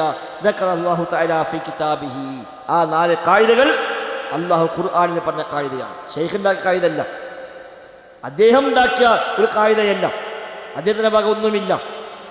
വിശുദ്ധ ഖുർആനിൽ അല്ലാഹു തആല പറഞ്ഞ 4 അടിസ്ഥാനങ്ങൾ, 4 നിയമങ്ങൾ, 4 തത്വങ്ങൾ. ആ തത്വങ്ങൾ ഗ്രഹിച്ചു കഴിഞ്ഞാൽ ശിർക്കാകുന്ന വലയിൽ നിന്ന് നിനക്ക് രക്ഷപ്പെടാൻ പറ്റിയേക്കാം. ഇതാണ് ആമുഖം. ഇനി ശൈഖ് ഖായിദകൾ പറയാണ്. ഇനിയാണ് 4 ഖായിദ. അപ്പോൾ 34-ാമത്തെ പേജ് മുതൽ നമ്മളിപ്പോൾ വായിച്ചത് വരെ ഉള്ളത് ഈ ആമുഖമാണ്. ഇനി കാണാം അൽ ഖായിദത്തുൽ ഊല, 1-ാമത്തെ തത്വം എന്ന് പറഞ്ഞുകൊണ്ട് 37-ാമത്തെ പേജിൽ ഒരു ഹെഡിങ് ഉണ്ടാവും, 38-ാമത്തെ പേജിൽ അതിൻ്റെ ബാക്കി പറയുന്നുണ്ടാവും. അതാണ് 1-ാമത്തെ ഖായിദ. അപ്പോൾ ഈ ഖായിദ മനസ്സിലാകും മുമ്പ് ഈ പറയപ്പെട്ട ആമുഖങ്ങളെല്ലാം മനസ്സിലാക്കണം. എന്നിട്ട് പറയാം, അദ്ദേഹം പറയുന്നു അൽ ഖായിദത്തുൽ ഊല, 1-ാമത്തെ ഖായിദ. 1-ാമത്തെ ഖായിദ അൻ തഅലമ, നീ മനസ്സിലാക്കലാണ്, അന്നൽ കുഫാറ അല്ലദീന ഖാതലഹും റസൂലുള്ളാഹി സ്വല്ലല്ലാഹു അലൈഹി വസല്ലം, അല്ലാഹുവിൻ്റെ റസൂൽ സ്വല്ലല്ലാഹു അലൈഹി വസല്ലം യുദ്ധം ചെയ്ത അവിശ്വാസികൾ അതുണ്ടല്ലോ ലോകത്ത്. നബി യുദ്ധം ചെയ്ത മുസ്ലിക്കീങ്ങൾ എന്നൊരു ടീമുണ്ടോ? ഉണ്ട്. ബദറിൽ, ഉഹദിൽ, ഹുനൈനിൽ, ഖന്തഖിൽ, തബൂക്കിൽ, മറ്റ് ഏറ്റുമുട്ടലുകളിലുമായി നബിതങ്ങൾ ഏറ്റുമുട്ടിയ ഒരു ടീം ലോകത്തുണ്ട്. അവർ മുഖിറൂന, അവർ അംഗീകരിക്കുന്നവരായിരുന്നു ബി അന്നല്ലാഹ ഹുവൽ ഖാലിഖുർ റാസിഖുൽ മുഹ്യി അൽ മുമീതു അൽ മുദബ്ബിർ ലിജമീഇൽ ഉമൂർ എന്ന് അംഗീകരിക്കുന്നവരായിരുന്നു ആ അവിശ്വാസികൾ. അതാണ് 1-ാമത്തെ ഖായിദ. നബിതങ്ങൾ ഏത് കുഫാറുമായിട്ടാണോ യുദ്ധം ചെയ്തത്, നബിതങ്ങൾ ഏത് മുശ്രിക്കുകളുമായിട്ടാണോ ബദറിലേക്ക് ഏറ്റുമുട്ടാൻ പോയത്, ഉഹദിൽ ഏറ്റുമുട്ടിയത്, ഹുനൈനിൽ കണ്ടുമുട്ടിയത്, ഖന്തഖിൽ ഏറ്റുമുട്ടിയത്, അവർ അംഗീകരിച്ചിരുന്നു. എന്തംഗീകരിച്ചിരുന്നു? അല്ലാഹു തആലയാണ് ഖാലിഖ്, അവനാണ് റാസിഖ്, അവനാണ് മുഹ്യി, അവനാണ് മുമീത്ത്, അവനാണ് മുദബ്ബിർ, സൃഷ്ടാവ് അല്ലാഹുവാണ്. റാസിഖ്, റിസ്ക് നൽകുന്നവൻ അല്ലാഹുവാണ്. മുഹ്യി, ജീവിപ്പിക്കുന്നവൻ അല്ലാഹുവാണ്. മുമീത്ത്, മരിപ്പിക്കുന്നവൻ അല്ലാഹുവാണ്. അൽ മുദബ്ബിറു ലിജമീഇൽ ഉമൂർ, എല്ലാ കാര്യങ്ങളെയും നിയന്ത്രിക്കുന്ന മുദബ്ബിർ അല്ലാഹുവാണ് എന്ന് അംഗീകരിക്കുന്ന കുഫാറിനോടാണ് നബി തങ്ങൾ ഏറ്റുമുട്ടിയത്. ഇത് തള്ളിയ മനുഷ്യനോടല്ല. ബദറിൽ ഏറ്റുമുട്ടാമെന്ന കുഫാറുകൾ ഇത് അംഗീകരിച്ചവരായിരുന്നു. ഉഹദിൽ വന്നവർ ഇത് അംഗീകരിച്ചവരായിരുന്നു. ഹുനൈനിലും തബൂക്കിലും എല്ലാം വന്നവർ ഇത് അംഗീകരിക്കുന്ന ആളുകളായിരുന്നു. എവിടുന്ന് മനസ്സിലായി? വലം യുദ്ഖിൽഹും ദാലിക ഫിൽ ഇസ്ലാം, വലം യുദ്ഖിൽഹും, അവരെ പ്രവേശിപ്പിച്ചിട്ടില്ല. ദാലിക, ഈ വിശ്വാസം, ഈ അംഗീകരിക്കൽ അവരെ പ്രവേശിപ്പിച്ചില്ല. ഫിൽ ഇസ്ലാം, ഇസ്ലാമിൽ പ്രവേശിപ്പിച്ചില്ല. അല്ലാഹ് ഖാലിഖാണ് അംഗീകരിച്ചുകൊണ്ട് ഒരു മുസ്ലിമായോ? ഇല്ല. അല്ലാഹ് ഖാലിഖാണ്, അല്ലാഹ് റാസിഖാണ്, സത്താവാണ്, അന്നം നൽകുന്നവനാണ്, ജീവിപ്പിക്കുന്നവനാണ്, മരിപ്പിക്കുന്നവനാണ്, മുദബ്ബിർ, എല്ലാം നിയന്ത്രിക്കുന്നവനാണ് എന്ന് അംഗീകരിച്ചത് കൊണ്ട് ഒരു മുസ്ലിമായിട്ടില്ല. അപ്പം അത് അംഗീകരിച്ചാൽ ഒരാൾ മുസ്ലിമാകുമെന്നാണെങ്കിൽ ഒരു മുസ്ലിമാകുമായിരുന്നു. ഖാലിഖാര അല്ലാഹ്, റാസിഖാര അല്ലാഹ്, മുഹയ്യാര അല്ലാഹ്, മുമീത്താര അല്ലാഹ്, മുദബ്ബിറാര അല്ലാഹ്, ഓ മുസ്ലിമാണ് എന്ന് പറയാൻ പറ്റുമോ? അത് പറ്റിരുന്നുവെങ്കിൽ അബൂജഹൽ മുസ്ലിമാണ്, അബൂലഹബ് മുസ്ലിമാണ്, ഉത്ബത്ത് മുസ്ലിമാണ്, ശൈബത്ത് മുസ്ലിമാണ്. പിന്നെ ഓനെക്കുറിച്ച് മുശ്രിക്ക് പറയാൻ പറ്റൂല, കുഫാർ പറയാൻ പറ്റൂല. പക്ഷെ നമ്മൾ അവരെ പറ്റി പറയുന്നു മക്കയിലെ മുശ്രിക്കുകൾ, കുഫാർ ഖുറൈശ് എന്ന് പറയുന്നു. അപ്പോൾ അല്ലാഹ് ഖാലിഖാണെന്നും റാസിഖാണെന്നും മുഹീയാണെന്നും മുമീത്താണെന്നും മുദബ്ബിറാണെന്നും അംഗീകരിച്ചു വന്നതുകൊണ്ട് അവർ ഇസ്ലാമിന്റെ ഉള്ളിൽ കയറിയിട്ടില്ല എന്ന് നമുക്ക് മനസ്സിലായി. അതാ ഒന്നാമത്തെ കായിക. വദ്ദലീലു, ഇത് തെളിവുണ്ടോന്നാ? ഒരു അംഗീകരിച്ചു തെളിവോടെ വദ്ദലീലു, അതിൽ തെളിവ് ഖൗലുഹു തആല, അല്ലാഹുവിന്റെ വചനമാണ്. ഏതായത്ത്? ഖുൽ മൻ യർസുഖു മിനസ് സമാഇ വൽ അർളി അമ്മൻ യംലിക്കു സമഅ വൽ അബ്സാർ വമൻ യുഖ്രിജുൽ ഹയ്യ മിനൽ മയ്യിത്ത് വയുഖ്രിജുൽ മയ്യിത്ത മിനൽ ഹയ്യി വമൻ യുദബ്ബിറുൽ അംർ ഫസയഖൂലുന അല്ലാഹ് ഫഖുൽ അഫലാ തത്തഖൂൻ. സൂറത്ത് യൂനുസിലെ 31-ാമത്തെ വചനം. നബിയെ ഖുൽ, നബിയെ താങ്കൾ ചോദിച്ചു നോക്കുക, അവരോട് ചോദിക്കൂ. എന്ത് ചോദിക്കൂ? മൻ യർസുഖുക്കും, ആരാ നിങ്ങൾക്ക് റിസ്ക് നൽകുന്നവൻ? മിനസ് സമാഇ വൽ അർളി, ഉപരിലോകത്തിൽ നിന്നും ഭൂമി ലോകത്തിൽ നിന്നും റിസ്ക് നൽകുന്നവൻ ആര് എന്ന് നബിയെ നിങ്ങൾ ചോദിക്കുക. അമ്മൻ യംലിക്കു സമഅ വൽ അബ്സാർ, കണ്ണിനെയും കാതുകളെയും ഉടമപ്പെടുത്തുന്നവൻ ആരാണ്, മാലിക്കാരാണ് എന്ന് ചോദിക്കുക. വമൻ യുഖ്രിജുൽ ഹയ്യ മിനൽ മയ്യിത്തി, നിർജീവമായതിൽ നിന്ന് ജീവനുള്ളതിനെ കൊണ്ടുവരുന്നവൻ ആരാണ്, മുഹ്യി ആരാണ്. വമൻ യുഖ്രിജുൽ മയ്യിത്ത വയുഖ്രിജുൽ മയ്യിത്ത മിനൽ ഹയ്യി, ജീവനുള്ളതിൽ നിന്ന് ജീവനില്ലാത്തതിനെ പുറത്തേക്ക് എടുക്കുന്നവൻ ആരാണ്, മുമീത്ത് മരിപ്പിക്കുന്ന ആരാണ്. വമൻ യുദബ്ബിറുൽ അംറ, മുദബ്ബിറുൽ അംർ, കാര്യങ്ങൾ നിയന്ത്രിക്കുന്ന ആരാണ് എന്ന് നബിയെ നിങ്ങൾ ചോദിക്കുക. ചോദിച്ചാൽ ഫസയഖൂലൂന, അവർ പറയും അല്ലാഹ്, അല്ലാഹു ആണെന്ന് പറയും. ഫഖുൽ, നബിയെ ചോദിക്കുക, അഫലാ തത്തഖൂൻ, പിന്നെ എന്തേ നിങ്ങൾ സൂക്ഷ്മത പാലിക്കാത്തത്? ഇതൊക്കെ നിങ്ങൾ സമ്മതിക്കുന്നുവെങ്കിൽ അല്ലാഹുവിനെ ആരാധിച്ചാൽ പോരെ. നിങ്ങൾ പറയുന്നു ഖാലിഖ് അല്ലയാണ്, മാലിക് അല്ലയാണ്, മുഹീ അല്ലയാണ്, മുമീത്ത് അല്ലയാണ്, മുദബ്ബിർ അല്ലയാണ്. ഫഖുൽ അഫലാ തത്തഖൂൻ, ചോദിക്കൂ നബിയെ, എന്താ നിങ്ങൾ സൂക്ഷ്മത പാലിക്കാത്തത്? ഇതൊക്കെ റബ്ബാണെങ്കിൽ നിങ്ങളുടെ തേട്ടം ആ റബ്ബിനോട് മതി, നിങ്ങളുടെ പ്രാർത്ഥന ആ റബ്ബിനോട് മതി, നിങ്ങളുടെ മനസ്സിൻ്റെ ബന്ധങ്ങൾ, തവക്കുലുകൾ, മഹബത്ത്, ഖൗഫ്, റജാ, പ്രതീക്ഷ, ഭയം, സ്നേഹം ആ റബ്ബിനോട് മതി. അപ്പം ഈ 5 കാര്യം അംഗീകരിച്ചത് കൊണ്ട് അവരെ മുസ്ലിമാണ് എന്ന് അല്ലാഹു റസൂലോ അംഗീകരിച്ചു കൊടുത്തിട്ടില്ല. ഇതാണ് ഒന്നാമത്തെ കായിദ. 4 കായിദകളിൽ ഒന്നാമത്തെ കായിദ ഇതാണ്. നബിതങ്ങൾ ഏത് കുഫാറുമായാണോ ഏറ്റുമുട്ടിയത്, ആ കുഫാർ അല്ലാഹുവാണ് ഖാലിഖ് എന്നും അല്ലാഹുവാണ് റാസിഖ് എന്നും അവനാണ് മുഹീ എന്നും മുമീത്ത് എന്നും മുദബ്ബിർ എന്നും അംഗീകരിക്കുന്നവരായിരുന്നു. അത് അംഗീകരിച്ചത് കൊണ്ട് മാത്രം അവരാരും മുസ്ലിമായിട്ടില്ല. അപ്പം ഇന്നും ഇത് അംഗീകരിച്ചുകൊണ്ട് മാത്രം ഒരാൾ മുസ്ലിമാകോ? ഇല്ല. അപ്പോൾ മുസ്ലിമാണോ അല്ല അറിയാൻ വേണ്ടി ചോദിക്കേണ്ട ചോദ്യം ഇതല്ല. അയാൾ മുസ്ലിമാണോ അല്ല അറിയാൻ ആരാ ഖാലിഖ്, അല്ലാഹ്, ഓ മുസ്ലിമാണ്. ഇല്ല, ആയിട്ടില്ല. അതെല്ലാവരും അംഗീകരിക്കും, അത് എല്ലാ കുഫാറും അംഗീകരിക്കും. ഫിറഔന് വരെ അംഗീകരിച്ച കാര്യമാണ്, ഫിറഔന് വരെ അംഗീകരിച്ച കാര്യമാണ്. നിഷേധിച്ച ആളുകളെപ്പോലും ഉള്ളിൻ്റെ ഉള്ളിൽ അംഗീകരിച്ച യാഥാർത്ഥ്യമാണ്. ഇതാണ് ഒന്നാമത്തെ ഖായിദ. ഇത് നീ മനസ്സിലാക്കണം എന്നാണ്. ഇത് ശിർക്കിനെയും തൗഹീദിനെയും വേർതിരിക്കുന്ന ഒന്നാമത്തെ അടിസ്ഥാന തത്വങ്ങളിൽ ഒന്നാമത്തെ തത്വം ഈ പറഞ്ഞ തത്വമാണ്. അത് കഴിഞ്ഞാൽ ഷെയ്ഖ് റഹ്മത്ത് രണ്ടാമത്തെ തത്വത്തിലേക്ക് കടക്കുകയാണ്. അൽ ഖായിദത്തു സാനിയ, രണ്ടാമത്തെ ഖായിദ എന്ന് പറഞ്ഞുകൊണ്ട് ശേഷം ഷെയ്ഖ് റഹ്മത്തുള്ളാഹ് രണ്ടാമത്തെ ഖായിദയിലേക്ക് കടക്കുന്നു. ഇത് അംഗീകരിക്കുന്ന മനുഷ്യൻ തന്നെ രണ്ടാമത് മനസ്സിലാക്കേണ്ട അൽ ഖായിദത്തു സാനിയ, രണ്ടാമത്തെ ഖായിദ. അന്നഹും യഖൂലൂൻ, അവർ പറയുന്നു. ആര് പറയുന്നു? നബിതങ്ങൾ ഏറ്റുമുട്ടിയ കുഫാർ പറയുന്നു. ഏത് കുഫാറുമായിട്ടാണ് നബിതങ്ങൾ യുദ്ധം ചെയ്തത്, ആ കുഫാർ പറയുന്നു. എന്തു പറയുന്നു? മാ ദഅൗനാഹും വതവജ്ജഹ്നാ ഇലൈഹിം ഇല്ലാ ലിത്വലബിൽ ഖുർബതി വശഫാഅതി. അവർ അല്ലാഹുവിനെ ഇബാദത്ത് ചെയ്തു. അവർ പറയുന്ന ന്യായം എന്താണ്? മാ ദഅൗനാഹും, ഞങ്ങൾ അവരോട് പ്രാർത്ഥിക്കുന്നില്ല. വതവജ്ജഹ്നാ ഇലൈഹിം, അവരേക്ക് ഞങ്ങൾ മുന്നിടുന്നില്ല. ഇല്ലാ ലിത്വലബിൽ ഖുർബതി വശഫാഅതി, സാമീപ്യം കിട്ടാൻ വേണ്ടിയല്ലാതെ, ശഫാഅത്ത് കിട്ടാൻ വേണ്ടിയല്ലാതെ ഞങ്ങൾ അവരെ ദുആ ചെയ്യുന്നില്ല എന്നായിരുന്നു അവരുടെ ന്യായം. രണ്ടാമത്തെ ഖായിദ. ഒന്നാമത്തെ ഖായിദ ഖാലിഖും റാസിഖും മുഹീയും മുമീത്തും മുദബ്ബിറും അല്ലാഹുവാണ് സമ്മതിച്ചിട്ടും അവർ മുസ്ലിമായി കണക്കാക്കപ്പെടുന്നില്ല. 2, റബ്ബല്ലാത്തവർ തിരിഞ്ഞു, പടപ്പിലേക്ക് പോയി, ലാത്ത ഉസ്സ മനാത്ത തുടങ്ങി പലതിലേക്കും തിരിഞ്ഞു. ഇതൊക്കെ തിരിയുമ്പോൾ അവരെ വാദിച്ചത് ലാത്തയാണ് ഖാലിഖ് എന്നല്ല. ഖാലിഖാര അല്ലാഹ്, മുദബ്ബിറാര അല്ലാഹ്, മുഹയ്യാര അല്ലാഹ്. അല്ലാതെ ഖാലിഖായിരിക്കും അത് ലാത്തയാണ് ഖാലിഖ് എന്ന് പറഞ്ഞിട്ടില്ല. മനാത്തയാണ് മുദബ്ബിർ എന്ന് പറഞ്ഞിട്ടില്ല. പിന്നെ എന്തിനാണ് ഈ ലാത്തയും ഉസയും ഒക്കെ എന്ന് ചോദിച്ചാൽ അവരുടെ മറുപടി മാ ദഅഉനാഹും വതവജ്ജഹ്നാ ഇലൈഹിം, ഞങ്ങൾ അവരോട് പ്രാർത്ഥിക്കുകയും അവരിലേക്ക് തിരിയുകയും ചെയ്യുന്നില്ല.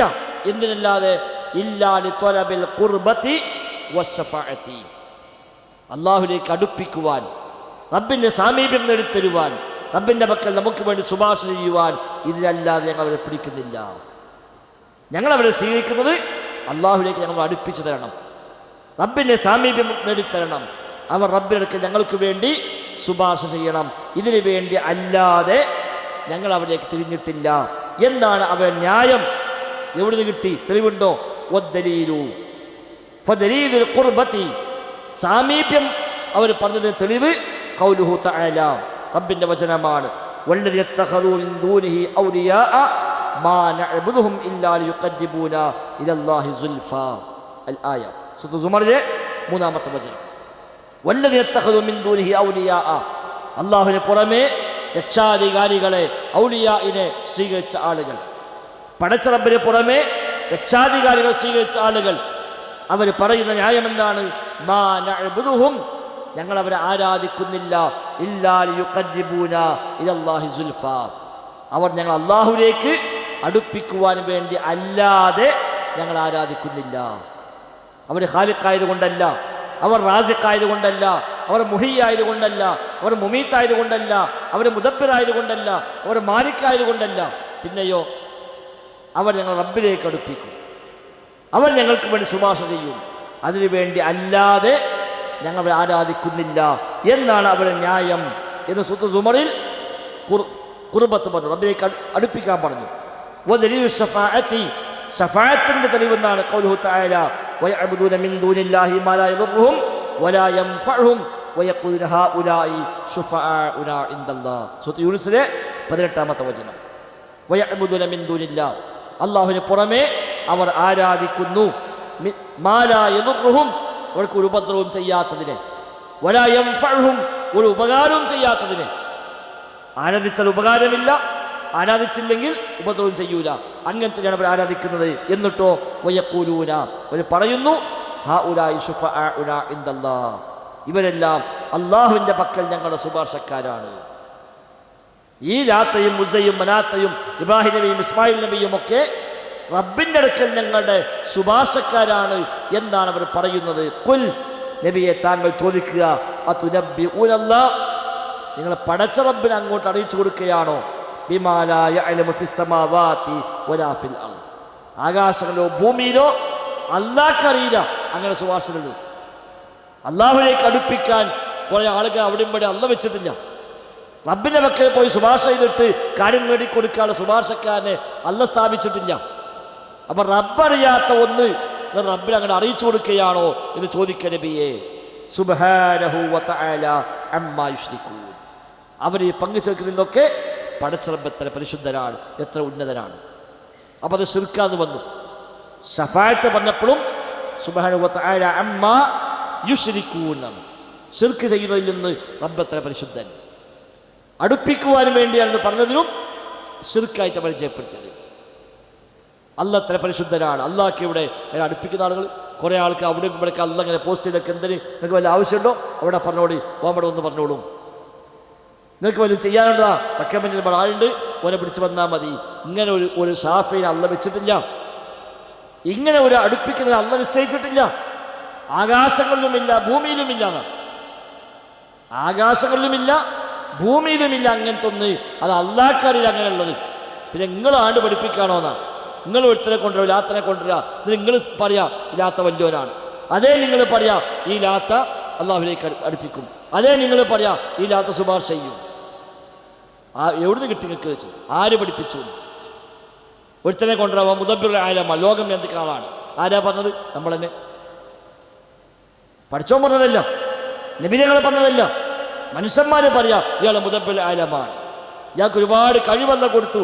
ആരാ പറഞ്ഞത്? ഈ മനുഷ്യന്മാരെ പറയാം. എവിടുന്ന് വിളിച്ചാലും കേൾക്കും. ആരാ പറഞ്ഞത്? നമ്മൾ തന്നെ പറയാം. പഠിച്ചോ ചോദിക്കുക. അള്ളാഹ്ക്ക് പോലും അറിയില്ല അങ്ങനെ ഒരു സംവിധാനം. ആകാശങ്ങളിലുമില്ല ഭൂമിയിലുമില്ല അങ്ങനെ സിസ്റ്റം. നിങ്ങൾ അള്ളാഹിനെ പഠിപ്പിക്കണോ? സുബ്ഹാനഹു വ തആല അമ്മാ യുശ്രികൂൻ.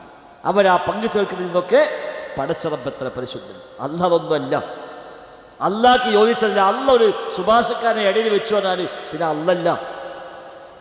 അത് ഇലാഹിന് യോജിക്കുന്ന പണിയല്ല, അത് ഖാലിഖിന് യോജിക്കുന്ന പണിയല്ല, അത് മുദബ്ബിറിന് യോജിക്കുന്ന പണിയല്ല, അത് മുഹീക്ക് യോജിക്കുന്ന പണിയല്ല. അത് മഖ്ലൂഖിൻ്റെ പണിയാണ്. അത് മഖ്ലൂഖിൻ്റെ പണിയാണ്. കുറച്ച് കിബറുണ്ടാകുമ്പോൾ ഒരവിടെ ഒരു പിയ്യനെ വെക്കും. അതെന്തിനാ? ആൾ വലുതാകണമെങ്കിൽ ഒരു താഴെ വേറൊരുത്തം വേണം. എപ്പോഴാണ് ഒരാൾ വലുതാകുക? ഇവിടെ താഴെ വേറെ ആളുണ്ടാകുമ്പോഴേ, അല്ലെങ്കിൽ വലുതാകുമോ? അള്ളാഹ്ക്ക് വലുതാകാൻ ഇവിടെ വേറെ ആളുണ്ടാകാൻ ആവശ്യമുണ്ട്. ഒറ്റ പടപ്പുമില്ലാത്ത കാലം എത്ര കഴിഞ്ഞു പോയി? ഒരു സൃഷ്ടിയുമില്ലാത്ത കാലം, ആകാശം പടക്കാത്ത, ഭൂമി പടക്കാത്ത, മനുഷ്യന്മാരെ പടക്കാത്ത, ജിന്നുകളെ പടക്കാത്ത, മലക്കളെ പടക്കാത്ത, ഒരു സൃഷ്ടിയുമില്ലാത്ത കാലം എത്ര ഉണ്ടായി? സൃഷ്ടി പിന്നല്ലേ വന്നത്. പടച്ചോ വലുതാകാൻ ഇവിടെ വേറെ പടപ്പട ആവശ്യമൊന്നുമില്ല.